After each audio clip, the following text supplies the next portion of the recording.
इसमें सबसे पहले बात आती है क्वांटिटीज की, राशियां। जैसे आप पिछले चैप्टर में हमने पढ़ लिया कि भौतिक राशियों के बारे में पढ़ा था। यहाँ जो है टाइप्स पढ़ेंगे इसके, ये दो प्रकार की होती है, स्केलर और दूसरा टाइप है इसका वेक्टर। अदिश कहते हैं इसे सदिश कहते हैं, अदिश राशियां और ये सदिश राशियां। अब इनमें देखो दोनों में डिफरेंस क्या है, दोनों ही राशियां, दोनों ही भौतिक राशियां हैं, लेकिन दोनों में अंतर क्या है। अदिश राशियां वे राशियां होती हैं जिनके अंदर परिमाण होता है और दिशा नहीं होती है। सदिश वे होती है जिनमें परिमाण और दिशा दोनों होती है।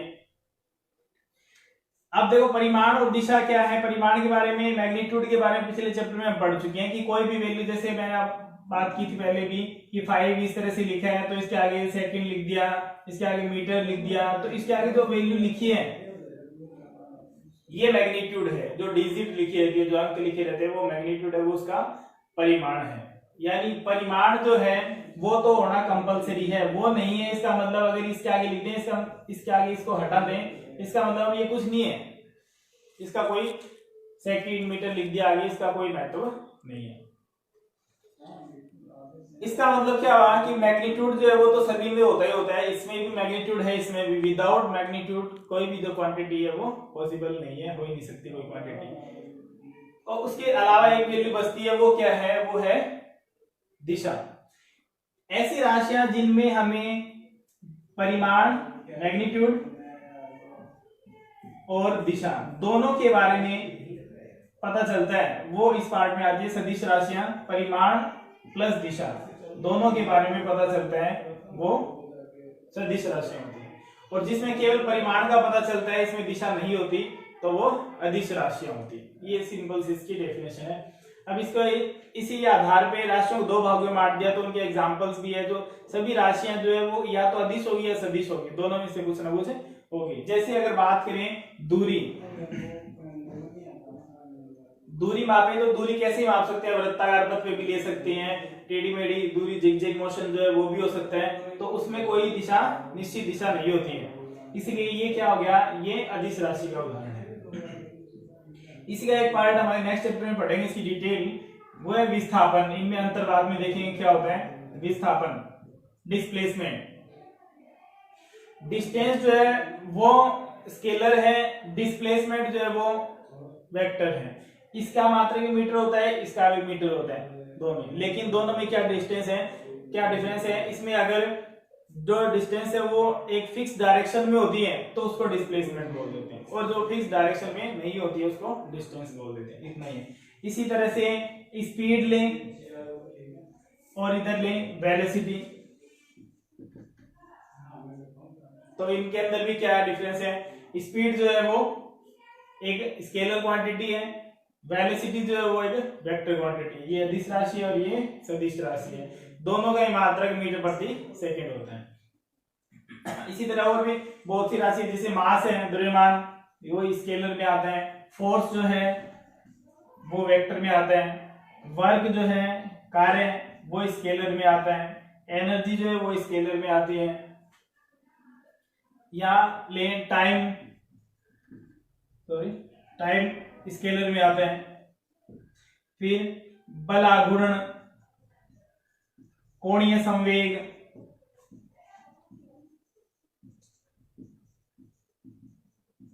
ये सब सदिश राशि हैं। तो इनके अंदर निश्चित दिशा हो जाती है, इनमें दिशा नहीं होती है। ये दोनों के अंदर अंतर है। अब इसके बाद बात करते हैं इनसे संबंधित बातें आगे।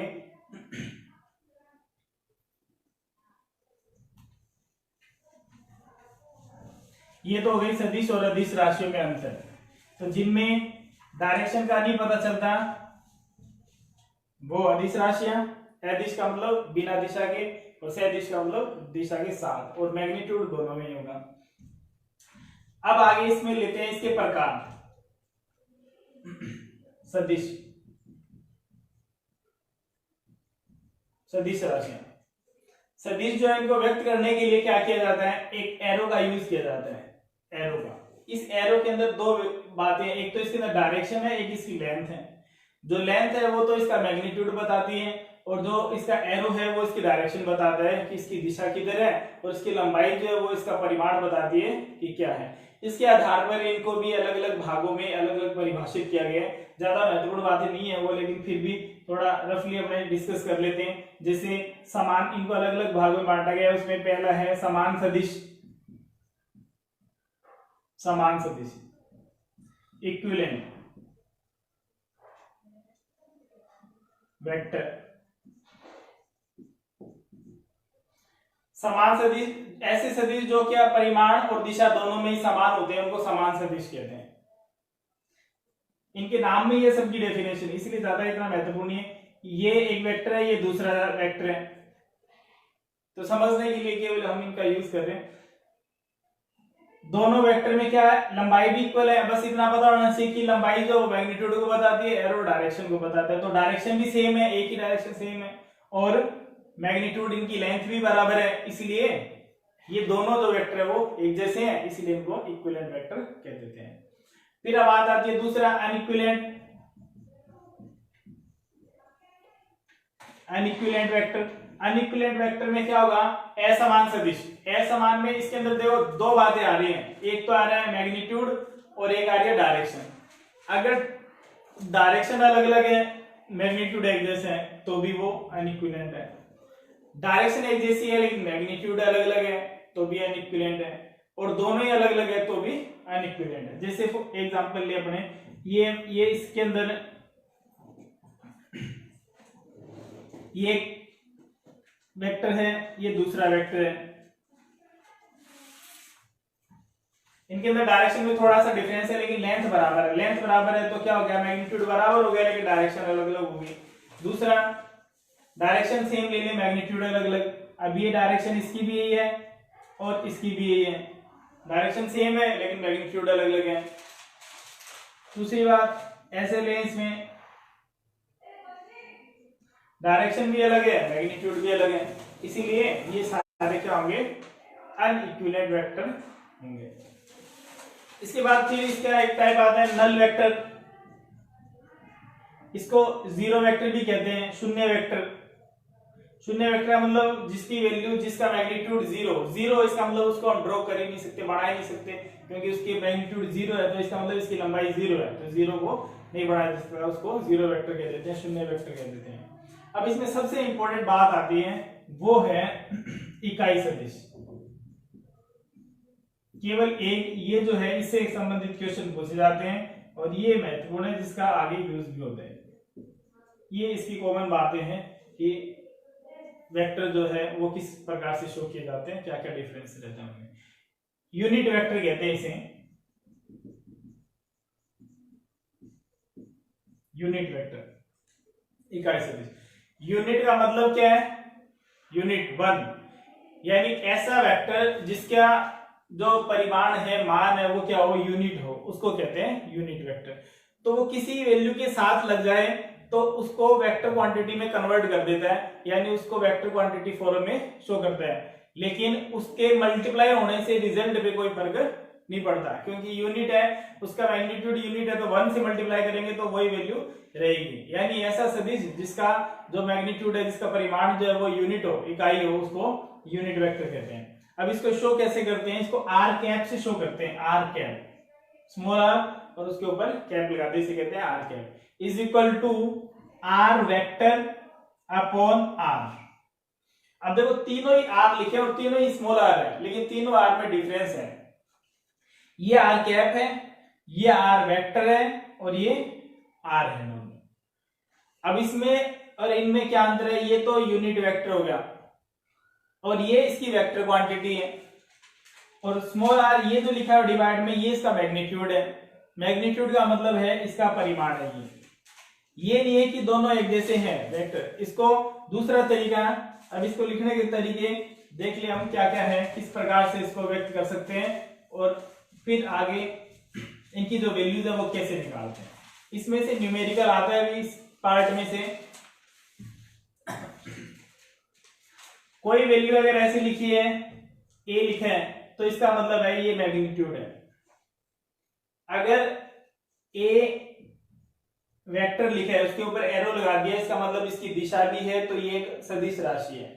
तो ये स्केलर है और ये वेक्टर है। अब इसको लिखने के लिए एक तरीका और यूज करते हैं, इसको ऐसे भी लिखा जा सकता है कि ये दोनों तरफ दो लाइन लगा दें, जिसे मोड कहते हैं, मोड ऑफ ए वेक्टर।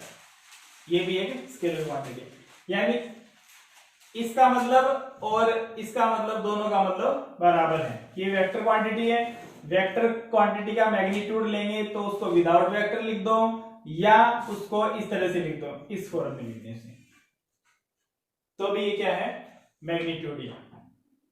ये भी मैग्नीट्यूड है और ये भी मैग्नीट्यूड है। अब देखो इन वैल्यूज को सोल्व कैसे करते हैं। ये जो फॉर्मूला है इसके लिए ये इंपॉर्टेंट है, R cap is equal to are vector divided by R. अब यहां से कोई भी वैल्यू है उसको वेक्टर फॉर्म में कैसे शो करते हैं, सदिश फॉर्म में कैसे शो करते हैं, उसके लिए हमें कार्टेशियन कोऑर्डिनेट सिस्टम के बारे में पता होना चाहिए। कार्टेशियन कोऑर्डिनेट सिस्टम,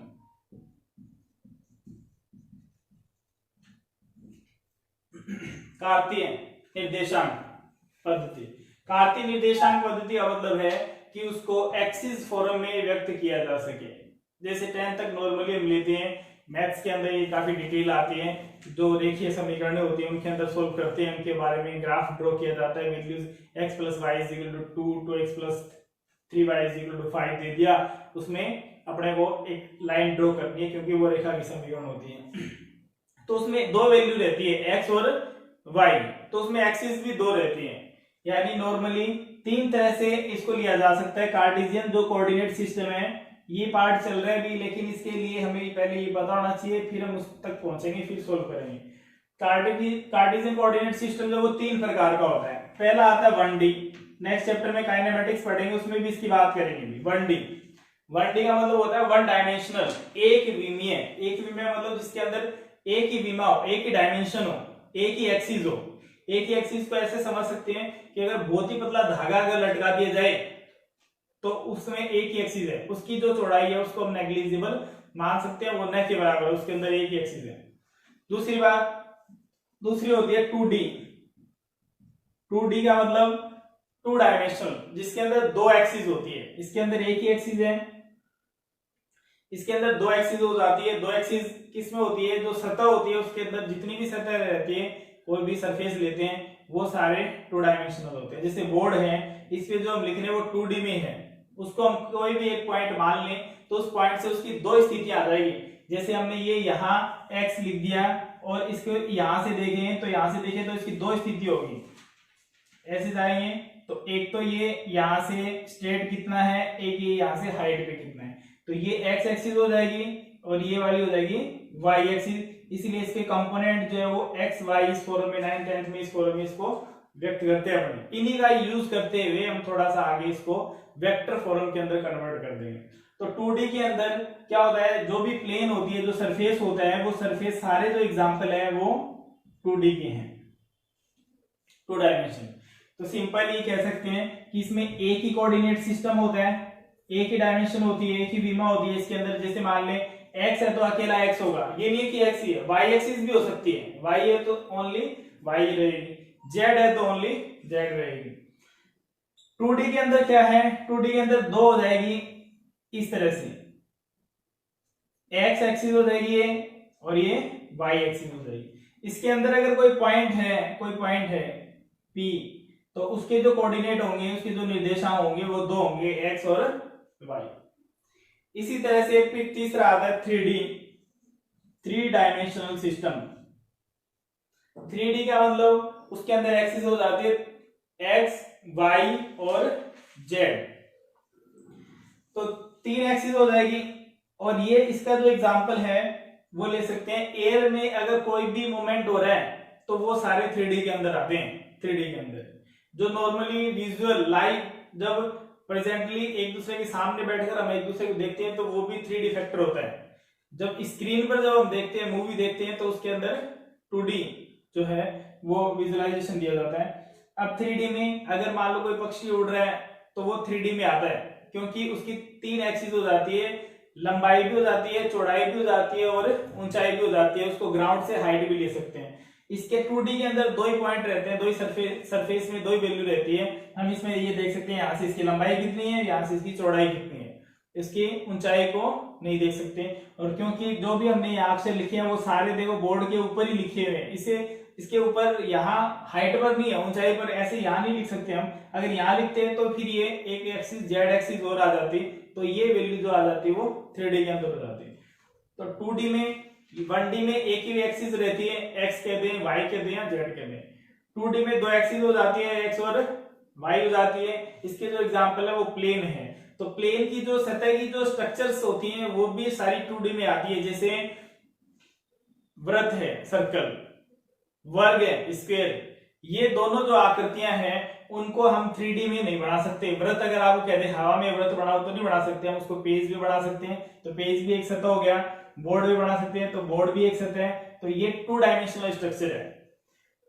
3D कैसी होती है, जैसे गोला है, बॉल है, बॉल अगर हमें बनानी हो तो 3D जो स्ट्रक्चर होती है उनको सरफेस पे बनाना पॉसिबल नहीं है, तो उनको फिर हम अलग तरीके से थोड़ा टेढ़ा करके, थोड़ी छाया शो करके इस तरह से बना देते हैं। जैसे क्यूब है, घन है, अगर घन को हम बोर्ड पे बनाए तो हम इस तरह से उसको इस तरह से बनाते हैं, इस तरह से बना देते हैं। एक्चुअल में उसको यहाँ बनाना पॉसिबल नहीं है, क्योंकि उसकी लंबाई भी है, चौड़ाई भी और ऊंचाई भी है। तो इसके अंदर 3 एक्सिस हो जाती है, एक एक्स हो गई, वाई हो गई और जेड हो गई। ये एक्स है, ये वाई है और ये जेड है। तीनों की क्या विशेषता होती है, तीनों जो है वो 90 डिग्री पर होती है एक दूसरे से, यानी एक्स और वाई के बीच में एंगल देखेंगे तो 90 डिग्री है, और ये वाई और जेड के बीच में देखेंगे तो यहां से देखने से लग रहा होगा 120 नहीं है, ये 90 डिग्री एंगल ही है ये। इसका मतलब ये है कि जो तीसरी एक्सिस है वो इस बोर्ड के परपेंडिकुलर है, आउट ऑफ द सरफेस, यहाँ से बाहर निकलते हुए, अंदर भी हो सकती है पीछे की तरफ बोर्ड के, तो वो भी परपेंडिकुलर होती है, सामने है वो भी परपेंडिकुलर है। तो अगर यहाँ इस तरह से है, एक्स और इस जेड में एंगल बनेगा तो भी 90 डिग्री है, वाई और जेड में एंगल है वो भी 90 डिग्री है, एक्स और वाई में 90 डिग्री हमें दिखाई दे रहा है बोर्ड पे। बाकी 3D के अंदर तीनों एक्सिस के बीच में, पर्टिकुलरली दो के बीच में ले तो सभी एक दूसरे के साथ 90 डिग्री एंगल पे रहते हैं। ये तो तीनों एक्सिस की बातें आ गई कि 1D का मतलब, 2D का मतलब और 3D का मतलब। तो जब हम 2D तक, तो 10 तक भी आ जाती है ये बातें, 3D का हम इसमें यूज करेंगे ज्यादा। तो 2D में एक्स और वाई लेंगे, 3D में 3 कंपोनेंट हो जाएंगे, एक्स, वाई और जेड। सिंपल भाषा में हम ये कह सकते हैं कि 1D में केवल लंबाई होती है, 2D में लंबाई और चौड़ाई दोनों आ जाती है, और 3D में लंबाई, चौड़ाई और ऊंचाई भी आ जाती है, यानी हाइट भी आ जाती है, तो वो भी हमें पता चल जाती है। इसे 3D जो फॉर्म है वो कहते हैं। अब बात करते हैं इसकी वेक्टर क्वांटिटी की। उसके लिए पहले हम एक बात और करेंगे, वो है स्थिति सदिश, पोजीशन वेक्टर, क्योंकि इस शब्द का यूज हम बार बार करेंगे आगे। पोजीशन वेक्टर, तो इस पोजीशन वेक्टर के अंदर सारी बातें आ जाएगी। जब वेक्टर लग गया तो सिंपल है, ये सारी बातें हम वेक्टर क्वांटिटी में करेंगे। स्केलर तो हम पढ़ चुके हैं, और आज तक जितने भी 10 तक जितनी बातें आती है वो सारी स्केलर में आती है, वेक्टर में कुछ आता ही नहीं है। अब हम वेक्टर की बात कर रहे हैं तो उसके अंदर एक्स, वाई, जेड एक्सिस के अकॉर्डिंग सोल्व करेंगे उनको।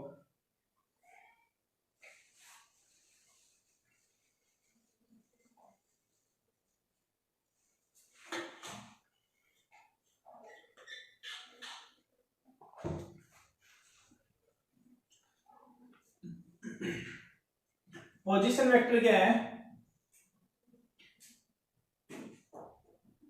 A vector which denotes the position of any particle or point from the origin is called position vector. ऐसा वेक्टर जो क्या करें, किसी भी पॉइंट और पार्टिकल की जो पोजीशन है उसको शो करता हो, कहां से? ओरिजिन से, मूल बिंदु से शो करता हो, उसको कहते हैं पोजीशन वेक्टर। ये अभी हम 3D की बात कर रहे हैं, एक्स, वाई और जेड। ये इसका ओरिजिन है, मूल बिंदु। मूल बिंदु के जो निर्देशांक होते हैं वो 0 0 0 होते हैं। 2D में लेते हैं तो एक्स और वाई, क्योंकि यहां से क्या हो रहा है, यहां से लाइन शुरू हो रही है, शुरू हो रही है, तो इस पॉइंट पे तो क्या है, वैल्यू 0 है। इसके आगे बढ़ेंगे तो 1 2 3 4 5 सेंटीमीटर मीटर जिसमें भी ले रहे हैं मेजरमेंट वो ले सकते हैं। ऊपर की तरफ जाएं तो भी जैसे जैसे आगे जाएंगे वैसे वैसे इसमें वैल्यू बढ़ती रहेगी। यहाँ पर जो वैल्यू है वो कहां से शुरू होगी, 0 से। अब 3D में कितना चेंज कर रहे हैं, एक एक्सिस और ले रहे हैं हम इसकी, बस केवल इतना सा चेंज कर रहे हैं। तो यहाँ ऊपर की तरफ जाएंगे तो वो जो वैल्यू है वो आ जाएगी, थर्ड डायमेंशन इसकी जेड एक्सिस आ जाएगी। तो यहाँ इस वेक्टर को लिखते हैं आर वेक्टर से। अब देखो एक बात आ गई है, ये आर वेक्टर आ गया, पहली चीज आ गई अपने पास। ये कोई पॉइंट पी है तो इसके जो कोऑर्डिनेट है वो होंगे एक्स वाई और जेड, ऐसे लिख सकते हैं एक्स वाई जेड। 2D में लेते हैं तो दो वैल्यू लेते हैं, एक्स और वाई में इक्वेशन लेते हैं। 3D में लेते हैं तो तीन हो जाते हैं, एक्स वाई और जेड। जितने पॉइंट सोल्व करने होते हैं हमें उतनी इक्वेशन की जरूरत रहती है। एक ही इक्वेशन है तो हम उसमें से एक ही वैल्यू निकाल सकते हैं। इसीलिए 10th में जो मैथमेटिक्स में क्वेश्चन आते हैं उनमें इक्वेशन का ग्रुप दिया जाता है, जोड़ा दिया जाता है, दो इक्वेशन रहती है उसमें, क्योंकि उसमें दो वैल्यू सोल्व करनी पड़ती है, एक्स और वाई। इसीलिए वहां एक्स को एलिमिनेट करते हैं, वाई को निकाल लेते हैं, फिर वाई की वैल्यू पुट कर देते हैं, एक्स को निकाल लेते हैं। वही बात यहाँ जब इसमें से इक्वेशन फॉर्म में अपने यूज नहीं करेंगे इन बातों का, ये वैसे कॉमन जनरल बात है इसलिए डिस्कस कर रहे हैं इनको। एक्स वाई जेड अगर तीन वैल्यूज है तो इनको सोल्व करने के लिए इक्वेशन भी कितनी चाहिए, तीन इक्वेशन चाहिए। फिर उनसे हम 3 से 2 बढ़ाएंगे, 2 से फिर 1 को हटाएंगे, फिर सोल्व करेंगे। अपने पास वो नौबत नहीं आएगी। यहाँ अपने इसमें इससे वेक्टर से रिलेटेड बात करते हैं। अब आते हैं वेक्टर वैल्यूज के अंदर। ये तो हो गए सारा कोऑर्डिनेट सिस्टम यहाँ तक। अब आगे इसके अंदर पोजीशन वेक्टर। पोजीशन वेक्टर का मतलब है कि जो वेक्टर क्या शो कर रहे हैं, पोजीशन शो कर रहे हैं, कहां से, मूल बिंदु से, ओरिजिन से पोजीशन शो करता हो उसको कहते हैं पोजीशन वेक्टर। स्थिति सदिश। स्थिति सदिश क्या बताता है, स्थिति बताता है बिंदु की, किसी भी कण की स्थिति को व्यक्त करता है वो, कि एक्स से वो कितनी दूर है, वाई से कितनी दूर है और जेड से कितनी दूर है, यानी उसकी लंबाई कितनी है, चौड़ाई कितनी है और ऊंचाई कितनी है, वो पूरा मेजरमेंट बता देता है। अब देखो, अब इसको दिशा को व्यक्त करने के लिए हमने अभी एक परिभाषा लिखी है, इसलिए मैंने इसको मिटाया नहीं अभी तक, कि इकाई सदिश क्या होता है, किसी भी राशि का जो मान है, किसी भी सदिश का जो मान है वो इकाई हो, अगर यूनिट हो और वो दिशा को व्यक्त करे, डायरेक्शन तो बता दे लेकिन वैल्यूज की इकाई हो तो उसको इकाई सदिश कहते हैं। इसलिए इसको आर कैप से लिखते हैं, are cap is equal to are vector upon R. अब देखो इसकी दिशा कैसे व्यक्त करते हैं, एक्स एक्सिस में अगर है कोई वैल्यू तो उसके लिए जो इकाई सदिश लेते हैं वो आई कैप लेते हैं, आई कैप। ये तो पर्टिकुलर आर कैप जो है वो किसके लिए है, इस वेक्टर के लिए, जिसके अंदर तीनों ही बातें इंक्लूड है, एक्स वाई और जेड। यहां y के अकॉर्डिंग, पर्टिकुलर y के अकॉर्डिंग जो इकाई सदिश लेते हैं वो j कैप लेते हैं, पर्टिकुलर z के अकॉर्डिंग जो लेते हैं वो लेते हैं k कैप। अब इसकी इक्वेशन बढ़ाएंगे तो r वेक्टर हो जाएगा, वैल्यू कितनी है x, इसके अकॉर्डिंग x, और इसके साथ इकाई सदिश इसका क्या है i कैप, तो इसके साथ लगा देंगे i कैप, क्योंकि i कैप पे जो मैग्नीट्यूड है वो 1 है, इसलिए इस पे कोई इफेक्ट नहीं पड़ेगा, मल्टीप्लाई कोई वैल्यू तो x ही रहेगी, लेकिन i कैप ये बता रहा है ये x डायरेक्शन में है। ये इसको जो वैल्यूज हम डिजिट में ले लेंगे बाद में, plus y j cap plus z k cap. एक बात तो आ गई, ये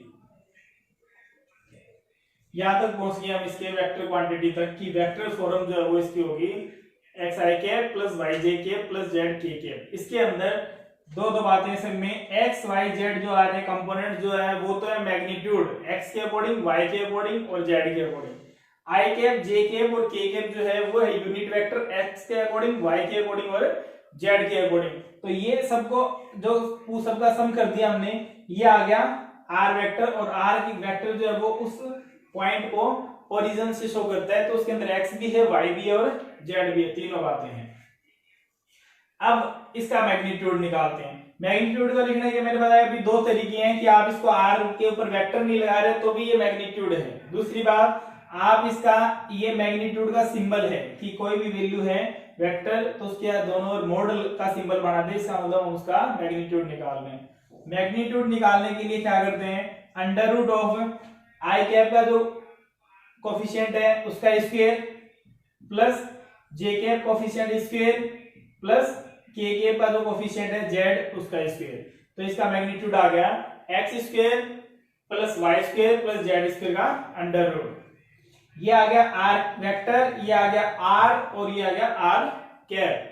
तो यहां से हम ये कह सकते हैं are cap is equal to are vector upon mod of r, that is equal to x i cap plus y j cap plus z k cap divided by under root of x square plus Y square plus Z square. This is the final equation of unit vector. तो जब भी आपको unit vector solve करना है तो पहले अपने को क्या चाहिए, आर वेक्टर चाहिए, मोड चाहिए। क्वेश्चन दो फॉर्म में आता है इसका, दोनों फॉर्म में ज्यादा कोई डिफरेंस नहीं है। एक आपको कोऑर्डिनेट फॉर्म दे दी, दूसरी आपको इक्वेशन फॉर्म। यानी जब आपको ये फॉर्म दे दी गई है, जब आपको ये फॉर्म दे दी गई है तो आपको क्या निकालना है, मैग्नीट्यूड निकालना है। कोई नंबर आएगा संख्यात्मक, मैग्नीट्यूड का मतलब है संख्यात्मक मान आएगा, उसके अंदर डायरेक्शन नहीं होगी। यानी मैग्नीट्यूड का मतलब स्केलर है, वो अदिश राशि है, और वेक्टर का मतलब सदिश राशि है। तो ये तो एज इट इज रखना ही है, आर वेक्टर। अगर आपको क्वेश्चन में दे दिया as it is divided by magnitude निकाल लिया, उसको डिवाइड में कर दो, ये आ जाएगा इसका यूनिट वेक्टर। आगे भी इसका यूज होगा। अब इससे संबंधित एक दो क्वेश्चन अपने करके देख लेते हैं ताकि इससे पता चल जाए कि ये किस तरह से सोल्व इसको किया जा सकता है।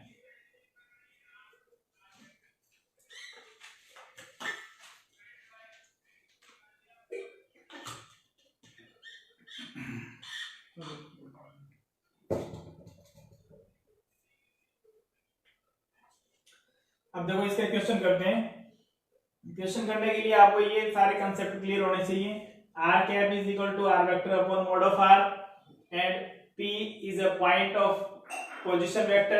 And what is the position vector? Position vector is a vector which shows the position of any particle from the origin. It has three coordinates in three dimension x, y and z. Then R vector will be x I cap plus y j cap plus z k cap. और फिर इसका magnitude निकाल लेंगे और divide कर लेंगे। Question आपको ये कोऑर्डिनेट सिस्टम में भी दिया जा सकता है, आपको केवल डिजिट दे दें तो आप इक्वेशन बढ़ा लेंगे, या केवल क्या करना है, जो भी आपको डिजिट दे दी उसके आगे आई जे के लगा दो, तब तो वो आ जाएगा आर वेक्टर। आर वेक्टर आएगा उसके बाद का वही काम है। अगर आपको डायरेक्ट इक्वेशन दे दी तो भी वही बात है, तो भी इसको सोल्व कर लेंगे। अब इसके क्वेश्चन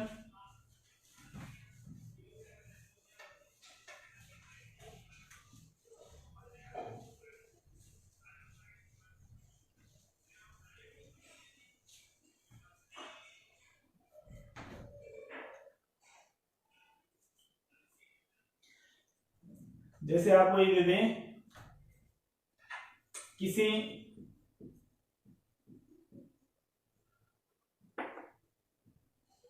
बिंदु के निर्देशांक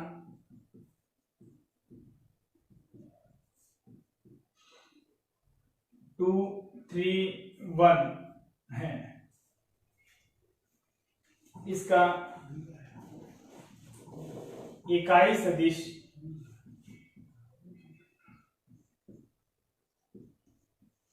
क्या होगा, ये क्वेश्चन देखो। तो आपको ये दे दिया कि बिंदु के निर्देशांक x, y, z के निर्देशांक दे रखे हैं 2, 3, 1 और आपको इकाई सदिश पूछा गया है। तो सबसे पहली बात तो इसमें r cap is equal to r vector upon r, ये वैल्यू हमें पता होनी चाहिए। दूसरी बात इसके अंदर कि r वेक्टर का मतलब क्या है और इस विदाउट वेक्टर का मतलब क्या है। ये मैग्नीट्यूड है और ये वेक्टर क्वांटिटी है। तो पहले इसको वेक्टर में लिख दें। वेक्टर में लिखेंगे तो r vector is equal to 2, ये x की वैल्यू, पहली वैल्यू x होती है, दूसरी y और तीसरी z। तो 2 क्या आएगा, i कैप आ गया 2i cap plus 3j cap plus 1k cap. 1 का मल्टीप्लाई करेंगे तो वही वैल्यू रहेगी, इसलिए 1 को लिखो चाहे मत लिखो एक ही बात। तो ये तो आ गया r कैप। अब निकाल ले मोड। मोड निकालेंगे तो इसका under root X square plus Y square plus Z square. तो इसमें क्या करना है, आई जे के तो क्या है, वेक्टर है, यूनिट वेक्टर। इसके मल्टीप्लाई में जो वैल्यूज लिखी है वो इसके कोफिशिएंट है, उनकी वैल्यू लिख दो, वो एक्स वाई जेड के मान है। 2 का स्क्वायर कर दें प्लस 3 का स्क्वायर कर दें प्लस 1 का स्क्वायर कर दें। तो वैल्यू आ जाएगी 4 प्लस 9 प्लस 1, ये आ गया अंडर रूट 14, ये आ गया आर की वैल्यू। अब अपने को क्या सोल्व करना है इसमें, आर कैप इस इक्वेशन फर्स्ट में वैल्यू पुट कर दो, दोनों value by equation first, R cap is equal to are vector, ये आर वेक्टर है, 2i cap plus 3j cap plus k cap divided by under root 14, ये are cap की value. तो इसका यूनिट वेक्टर ये होगा जिसके कोऑर्डिनेट ये दे रखे हैं। दूसरा तरीका इसके अंदर ही आ गया है कि आप वो क्वेश्चन यहां से शुरू कर दें कि अगर आप ये दे दें कि क्वेश्चन कितना है, किसी बिंदु के स्थिति सदिश position vector 2i cap plus 3j cap plus k cap है, तो भी वही बात है, फिर भी आपको ये सॉल्व करना है। तो दो तरीके से देते हैं, डायरेक्ट देते हैं इक्वेशन तो भी आपको पहले मैग्नीट्यूड निकालना है, फिर यूनिट वेक्टर का फॉर्मूला यूज करना है इसके अंदर। और दूसरा अगर आपको कोऑर्डिनेट दे दें तो कोऑर्डिनेट में फिर क्या करना है, पहले आपको इक्वेशन बनानी है पोजीशन वेक्टर की और फिर उसके बाद उसकी वैल्यूज जो है पुट करनी है और मैग्नीट्यूड निकालना है और फिर फाइनल सबमिट कर दो उसके अंदर इक्वेशन फर्स्ट के अंदर और रिजल्ट आ जाएगा। तो ये आगे क्वांटिटीज के बारे में, स्केलर वेक्टर क्या है, उनमें डिफरेंस क्या है, स्केलर वेक्टर के बारे में नेक्स्ट चैप्टर में डिटेल से फिर पढ़ेंगे उनके बारे में, लेकिन इसके अंदर हम बेसिक चीजें पढ़ रहे हैं। अब इसको आगे इसको सोल्व